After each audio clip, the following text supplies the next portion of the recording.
Our students don't care how much we know until they know how much we care. Why do we praise the students?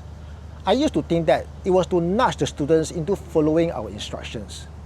Let me give you an example. Imagine I was your PE teacher and you were always very unmotivated whenever it comes to the standing broad jump. No matter how much I encourage you, you will not jump. So in one standing broad jump lesson, I did a few things, hoping they would nudge you into doing the standing broad jump. At the start of the lesson, I praised you for something you had done. I thought that could build some TSR.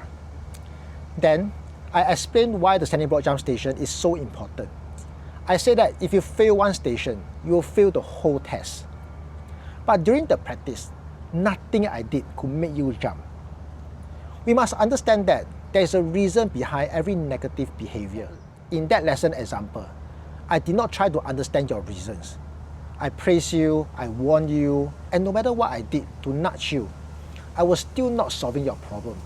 So let's think about some of the issues that our students have in standing broad jump. Many of our students look clumsy whenever they jump. They could not jump with two legs, or they have very poor arms and legs coordination. And after some laughs from their friends, they never dare to jump again. It was not because you were born to hate the standing broad jump. It was because of your negative experiences that made you hate it.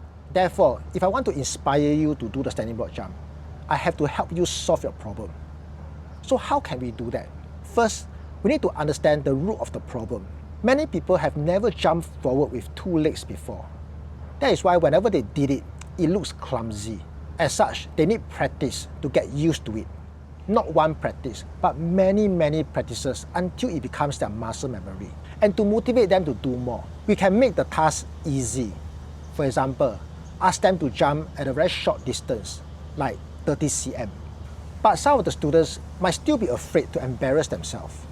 To overcome that, we can explain why they had that fear and how they could overcome it. We can share an experience they had before, like how they initially could not maintain a badminton rally, but they embraced their mistakes and continued the practice. And after some time, they were able to hit the shuttlecock non-stop. Our students don't care how much we know until they know how much we care. If all we talk about is this technique or that technique, the students will feel that we are not solving their problems, like we don't care about their struggles.